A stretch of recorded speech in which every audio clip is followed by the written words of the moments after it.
प्रसिद्ध orthopaedic surgeon doctor Priyank Gupta ने लखनऊ में एक नई तकनीकी लॉन्च की है जो पारंपरिक जॉइंट रिप्लेसमेंट से बिल्कुल अलग है और मरीजों के लिए रैपिड रिकवरी की सुविधा प्रदान करती है।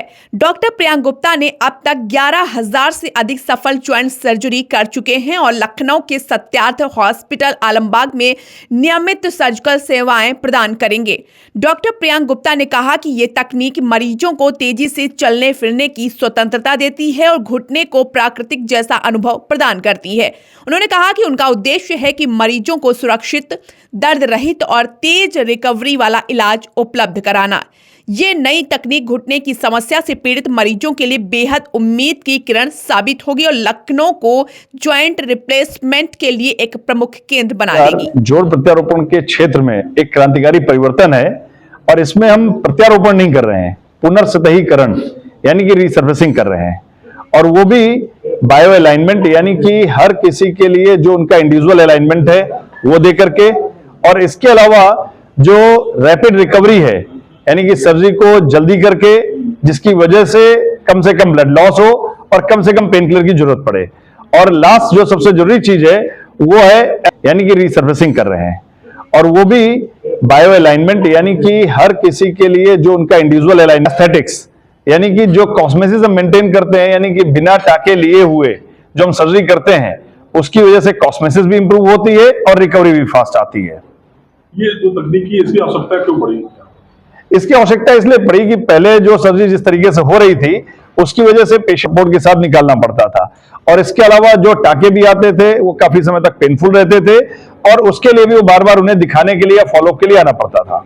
जैसे कि बता दें कि इसमें कम समय लगा, कितना समय? इनकी रिकवरी बहुत लंबी हो जाती थी, उनको रिकवरी में 1.5 से 2 महीने लगते थे, काफी लंबा समय उनको वॉकर और दूसरों के रिकवर करने में लगता है।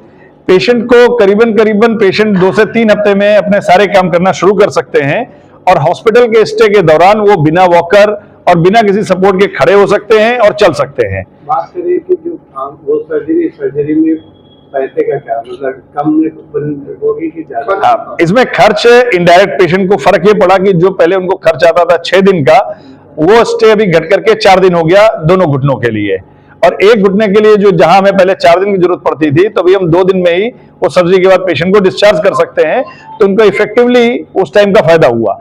जो उनको फिजियोथेरेपी में जो खर्च होता था, लंबा समय लगता था, वो सारा अभी लगभग निग्लिजिबल हो गया, आधा हो गया।